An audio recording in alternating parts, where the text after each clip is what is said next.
Kakatapos ko lang mag-spray mga bay dito sa isang puno ng ating durian kasi medyo nauna tong nag-pollinate. Yan no. Halos nag-pollinate na mga bay. Kaya nag-apply kagad tayo ng spray ngayon. Kasi medyo marami yung naglaglagan. Yan no. Yan.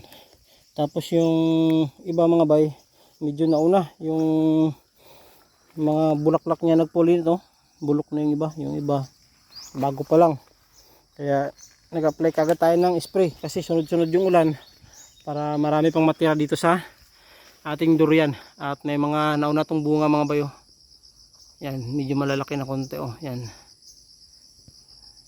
Yan yung una na bulaklak. Siguro mga August yan mga bay. Tapos itong mga bulaklak ngayon, mga ano pa to, October or September. Ganyan pa siguro yan mga bay. At ito lang muna no, yung ibang mga durian, hindi muna tayo nag-apply ng spray mga bay kasi hindi pa masyadong nag-pollinate. Siguro mga 2 araw pa yan. Yan no, nag-uumpisa pa lang. Kaya siguro mga 2 araw or 3 muna bago tayo mag-spray dyan sa iba nating mga durian. Ito lang muna yung inuna natin.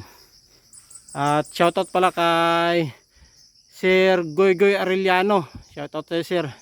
Ito meron na tayong durian. Siguro mga August. Itong unang nabunga. Makakatikim na tayo dito. Yan, shoutout tayo sir. At ingat palagi. Maraming salamat sa suporta. At yun lang mga bayan. Update dito sa ating durian. Maraming salamat sa panonood at ingat po tayo palagi.